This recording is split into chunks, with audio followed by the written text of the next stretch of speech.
নমস্কার। আজকের আলোচনাটা একটু বিশেষ, একটু অন্য ধরনের আলোচনা। আমরা অনেকেই বড়দিনের দিন চার্চে যাই বা গির্জায় যাই, সেখানে গিয়ে মোমবাতি জ্বালাই, প্রভু যিশুর কাছে গিয়ে নিজেদের প্রার্থনা জানাই এবং ইত্যাদি বেশ কিছু কাজ আমরা করে থাকি। কিন্তু সেটা কি আমরা নিজেদের ঘরেও কি করতে পারি? যিশু খ্রিস্টের আরাধনা আমরা সকলেই করতে পারি, কারণ কি ঈশ্বর এক ও অভিন্ন। আমরা যে ধর্মের মানুষই হই না কেন, ঈশ্বর অভিন্ন। ঈশ্বরকে আমরা ভিন্ন ভিন্ন রূপে দেখলেও তিনি আসলে একই। তো সে কারণে আমরা আমাদের নিজেদের ঘরের ঠাকুরকেও এই দিন, এই যিশুর জন্মদিনের দিন পুজো করতে পারি। তাদেরকে কিছু বিশেষ নৈবেদ্য বা ভোগ অর্পণ করতে পারি এবং তার কিছু বিশেষ পদ্ধতি আছে। প্রভু যিশুর আরাধনা শুধুমাত্র গির্জায় বা চার্চে না গিয়ে নিজেদের ঘরেও করতে পারি। কিন্তু সেটা কিভাবে করতে হবে, কেন করতে হবে, কোন কোন নৈবেদ্য এই দিন অর্পণ করা চলে, এই প্রসঙ্গে একটি ঐতিহাসিক ঘটনাও আছে যার সঙ্গে জড়িয়ে স্বামী বিবেকানন্দ। তো এই সমস্ত বিষয়গুলোকে নিয়েই আজকের একটি খুব গুরুত্বপূর্ণ কিন্তু সংক্ষিপ্ত আলোচনা আজকে আপনার সঙ্গে করব। তাই শেষ অবধি ভিডিওটা দেখবেন, ভালো লাগলে একটা লাইক করে দেবেন, শেয়ার করে সকলকে জানার সুযোগ করে দেবেন, আর কমেন্ট করে কিন্তু জানাবেন আপনার প্রশ্ন বা মতামত। সেই সঙ্গে পুজো সংবাদ চ্যানেলে যদি আজ আপনি প্রথম হন তাহলে চ্যানেলটিকে এখনই সাবস্ক্রাইব করে পাশের বেল আইকনটা ক্লিক করে রাখুন। ফলো লাইক করতে ভুলবেন না পুজো সংবাদ ফেসবুক পেজ, যাতে আপনার প্রয়োজনীয় সব ভিডিও নোটিফিকেশন সবার আগে আপনার কাছে পৌঁছয়। ঠাকুর শ্রী শ্রী রামকৃষ্ণদেবের মহাপ্রাণ হয়েছিল 16ই আগস্ট 1886 সালে।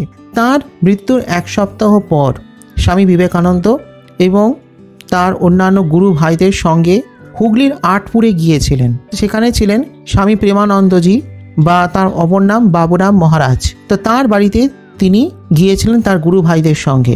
সেখানে একদিন শীতকালের সন্ধ্যার দিন তিনি ধুনো জ্বালিয়ে তার সকল গুরু ভাইদের সঙ্গে নিয়ে জেসাস ক্রাইস্ট বা প্রভু যিশুর জীবনী এবং আত্মত্যাগের বর্ণনা করেছিলেন। এবং ঘটনাচক্রে সেই দিনটা ছিল ক্রিসমাস ইভিনিং, অর্থাৎ 24শে ডিসেম্বর সন্ধেবেলা।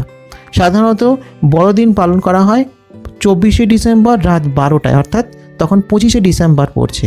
তো 24শে ডিসেম্বর সন্ধেবেলায় জেসাস ক্রাইস্টের জীবনী পাঠ করেছিলেন এবং সেই সময় থেকেই এখনও বেলুড় মঠে 24শে ডিসেম্বর সন্ধেবেলা আরতির পর প্রভু যিশুর ছবির সামনে আরাধনা করা হয় এবং প্রত্যেক বছর বড়দিনের দিন যিশুর পুজো করা হয় বেলুড় মঠে। তো আপনি এবার আপনার ঘরে কিভাবে প্রভু যিশুর আরাধনা করবেন? প্রথম কথা হলো, আপনার কাছে যদি প্রভু যিশুর বা যদি মা মেরির ছবি থাকে, অর্থাৎ মা মেরির কোলে যিশুর যদি কোনো ছবি বা মূর্তি যদি থাকে, তাহলে সেখানেও আপনি করতে পারেন।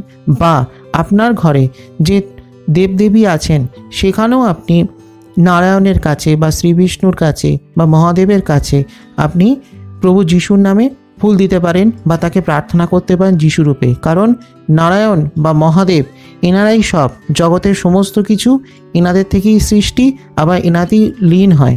তো আপনি নারায়ণের কাছে আপনি পুজো করতেই পারেন।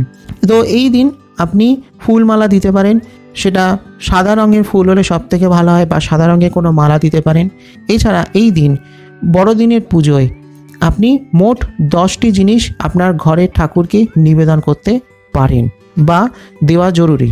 সেই 10টা জিনিস হচ্ছে, প্রথমত মোমবাতি, অবশ্যই সেটা সাদা রঙের হবে। কেক যেটা দেবেন সেটা অবশ্যই নিরামিষ যেন কেক হয়, কারণ কেক সাধারণত ডিম দিয়ে তৈরি হয়। কিন্তু মিষ্টির দোকানে বা এমন কিছু জায়গা থাকে যেখানে নিরামিষ কেক বা ভেজ কেক পাওয়া যায়, অর্থাৎ এমন জায়গা থেকে কেক কিনবেন যেখানে কোনো ননভেজ কেক তৈরি হয় না, এমন জায়গা থেকে নিরামিষ কেক কিনে ঠাকুরকে দেবেন। নিরামিষ কেকই কিন্তু ঠাকুরকে দিতে হবে, আমিষ কেক নয়। সেই সঙ্গে মোয়া দিতে হয়, পিঠে পুলি দিতে হয়, সেই সঙ্গে দই, চিড়ে, বিন্নি ধানের খই বা নতুন ধানের খই, সেই সঙ্গে বাতাসা, কমলা লেবু এবং সেই সঙ্গে একদম সোনালি রঙের মর্তমান কলা। এই 10টা জিনিস প্রভুর চরণে নিবেদন করবেন। আপনার ঘরে যীশুখ্রিস্ট থাকলে সেখানেও দিতে পারেন। আপনার ঘরে যীশুখ্রিস্টর ছবি বা মূর্তি না থাকলে আপনি আপনার ঘরে যে দেবদেবী তাদেরকেও আপনি এইগুলি অর্পণ করতে পারেন এই বড়দিনের দিন। আপনি 24শে ডিসেম্বর রাত 12টায়, অর্থাৎ যখন 25শে ডিসেম্বর পড়ে যাচ্ছে তখনও করতে পারেন।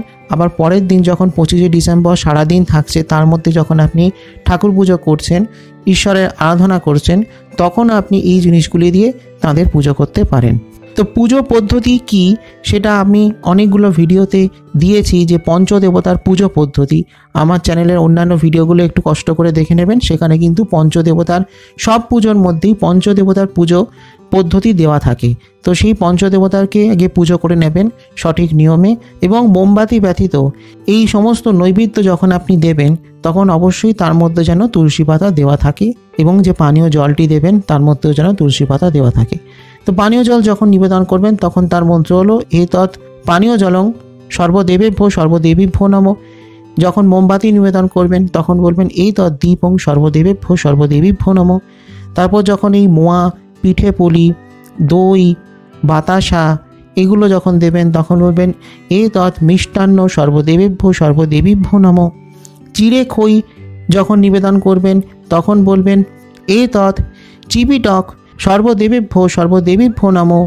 যখন কমলালেবু ও বর্তমান কলা যখন নিবেদন করবেন তখন বলবেন এতৎ ফলম সর্বদেবেভ্যো সর্বদেবীভ্যো নমঃ।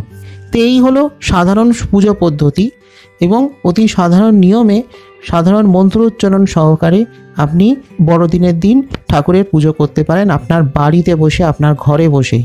এবং যদি আপনার ঘরে প্রভু যিশুর কোনো ছবি বা মূর্তি থাকে তাহলে সেখানে অবশ্যই আপনি এই জিনিসগুলো দেবেন। আর যদি না থাকে তাহলেও কোনো ব্যাপার নয়, ফুল, মালা এবং এই সকল নৈবেদ্য আপনি ঈশ্বরের কাছেই প্রভু যিশুর নামে বা সকল দেবদেবীর কাছে আপনি এই সমস্ত সকল নৈবেদ্য অর্পণ অবশ্যই করবেন। তো এটিই ছিল আমার আজকের অতি সংক্ষিপ্ত ছোট্ট একটা আলোচনা। ভালো লাগলে একটা লাইক করে দেবেন, শেয়ার করে দেবেন সকলকে, আর অবশ্যই কমেন্ট করে কিন্তু জানাবেন আপনার প্রশ্ন বা মতামত। সেই সঙ্গে পুজো সংবাদ চ্যানেলটিকে সাবস্ক্রাইব করে রাখুন, ফলো লাইক করতে ভুলবেন না পুজো সংবাদ ফেসবুক পেজ। আসছি খুব শীঘ্রই আগামী পর্বে আরও কিছু নতুন তথ্য নিয়ে, ততক্ষণের জন্য নমস্কার।